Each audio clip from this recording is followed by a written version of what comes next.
Chad, you're 8 and 8, and you've got an important month. Can you still keep it just 1 week at a time, living in the now, all that sort of stuff? Yeah, 100%, 1 week at a time. I know it sounds boring and probably not the answer you're after, but it has been 1 week at a time since the 0-5 start. There's been different focuses throughout those weeks, but it's been review, train hard, prepare well, try and execute on game day, and that'll be no different from this week. It's hard to ignore that this is the month that makes or breaks Port Adelaide, doesn't it? It's definitely a tough month when you look at the schedule and who we're coming up against, so that's a great challenge for us. Melbourne this week, Alice Springs, the boys are really excited.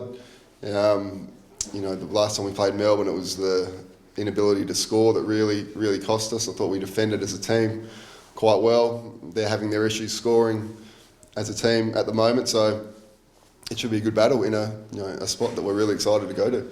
Ken says your best is good enough, you just need to show it more consistently and more often. What's the answer to finding that remedy in footy, finding it more often and more consistently? Yeah, it was probably really evident on the weekend. Our best was brilliant, as you saw, in the first half, and then became a little bit sloppy, a little bit wayward with ball in hand, and maybe switched off a little bit in the third quarter. So I'm not sure of the recipe roach, but it's just rocking up, treating every contest as important as the last one, not getting ahead of yourself when you get off to a really good start like we did in the first half, and keeping that ruthless mindset that Port Adelaide have been known for. So I think that's where we dropped off a little bit in the third. It was good to finish strongly in the back half of the fourth quarter, and all in all to keep them to 29 points.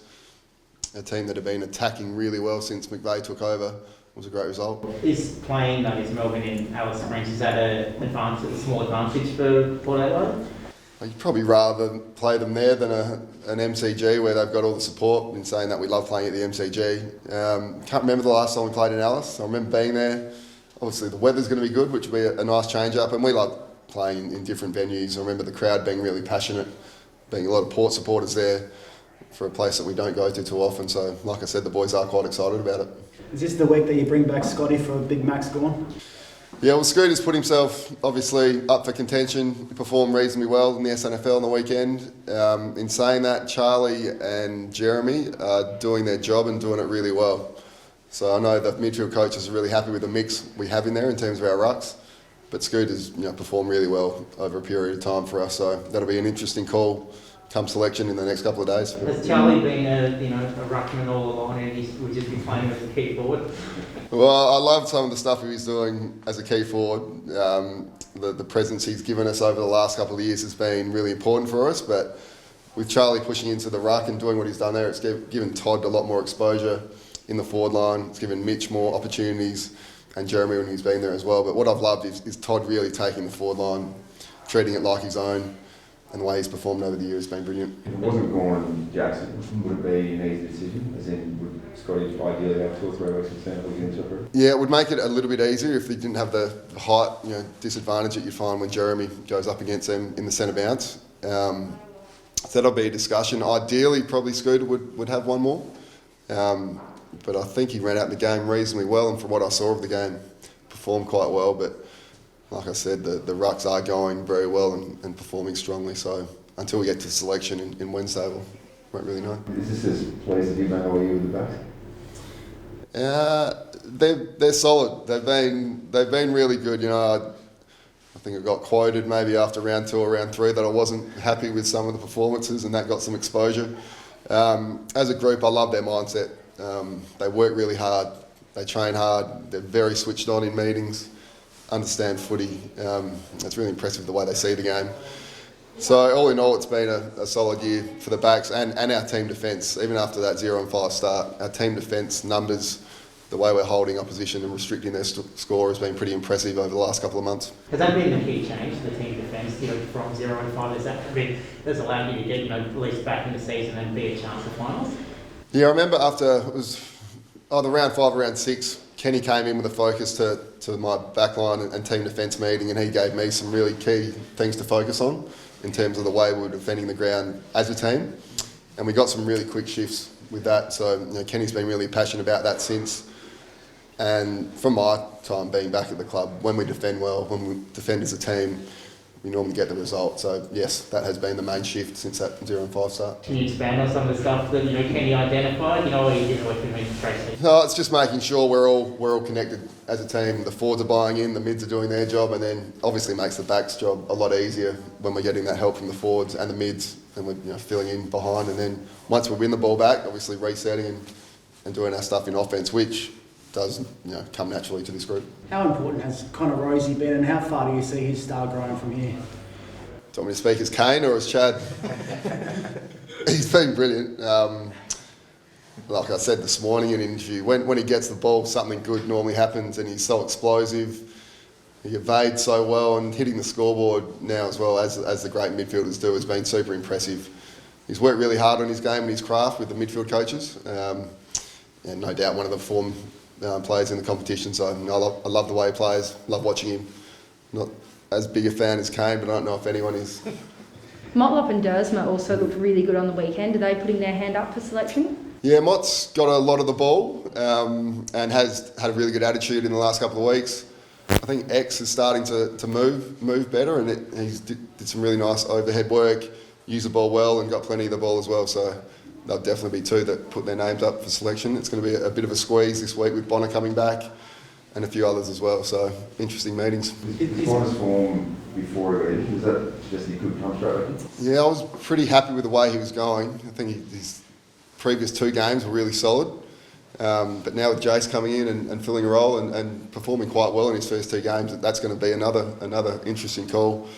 I think Jace, the way he stood up in his contest for a 2-game player, for being so slightly built, I'm sure it's impressed all the Port fans out there, and he's exciting once he gets the ball in hand as well. Are you surprised to an extent of how well he's held up in the contest? He's their second lightest player in the AFL.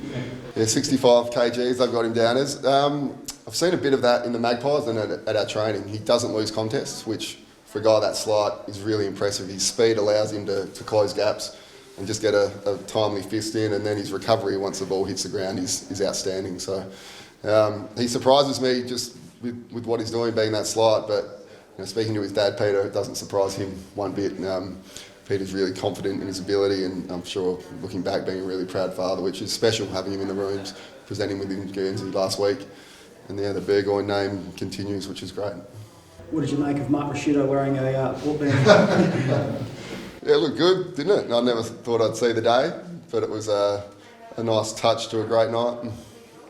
Just like you said, a few tough teams to come up against in the next coming weeks. Does that play into Port's hands, the mentality that maybe people might see them as the underdog coming? It's always good to test yourself against the best. What have we got? We've got Melbourne, Collingwood. Roach, help me from there. Richmond, Geelong. Richmond, Geelong. So 4 of the best teams in the competition. A few of them will be at home. We'll have great support there. It's always good to test yourself against the best. Who cares about the underdog status? I'm not sure teams really read into that anymore. It's just preparing really well during the week, making sure we get our preparation and all that, and train well and get ready for a couple of really big games that will set our season up. How much of a difference if he's not playing? He's Clayton Alden. He's a gun, isn't he? I think looking at the actual overall rating in the AFL, he's the highest rated player over the last 40 games. I saw the midfield coaches were looking at it this morning. So great player, but they've got so many great mids. I'm sure they can cover for him, but it's a little added bonus, I guess. How do you view Melbourne at the moment? I mean, they look like they were unbeatable for the start of the year, and had that kind of slip, and the huge win against Brisbane now, they go down to Geelong. How do you kind of view them at the moment? Yeah, we do our opposition either later today or tomorrow, so the specifics aren't quite there. I do know that they're struggling to score. I think over the last 5 or 6 weeks, they're 15th in scoring. As a team, they defend really well. I know their forwards get up and really help their team defence, and they've got some brilliant backs, as we know. But for whatever reason, aren't hitting the scoreboard like they were early. But like I said, I won't know the details until we have a real good look at them later today or tomorrow. Back to Bonner, I've heard he's coming back with a helmet on and a plate in the face. Okay. Is he all right to go, or wearing the helmet? Or? Yeah, he was. He didn't get the all clear from the doctor last week. He was really keen to play. I haven't seen the helmet yet, but if that's what it takes to get him back out there, he'll obviously do anything he can. He was really flat that he had that unlucky injury, because like we spoke about before, he thought his form was building. and he was doing the right things in terms of contest and defending, and we know how damaging he is once he gets the ball in his hands. He's worked really hard at his defence, being a bit tougher over the footy and in the air, which I thought we were seeing some great results from. So hopefully he's back this week and he can continue that great form going forward. He was probably the best player in the prelim final for Port Adelaide. Do you feel like he's been one of the most improved players this year? He's got a consistent role in the team. Yeah, he's got that opportunity to play and feel comfortable that he's going to get selected, in the back 6 or 7. When you're in and out of the team, you can never quite, feel like you're established or feel like your team worth or whatever the term is. But he's earned that right to put himself in the starting 6 or 7 before he got injured. Hopefully we can get him back this week. Are you devastated to lose Lockie Jones to the forward? Yeah, I was loving his work. Him and Pau Pepper, the way they pressure in the forward line, and how tough they are, how quick they are, the way they put doubt in defenders' mind once the defenders win the ball back is super impressive. He's just so quick that you're always scared that he's going to do something because of just how explosive and how quick he is. But I think he's recovering really well. Speaking to him late last week, he's going to put his hand up for this week, but until the doctors tick that off later in the week, we won't really know. But whenever he's back out there, it'll be great for us.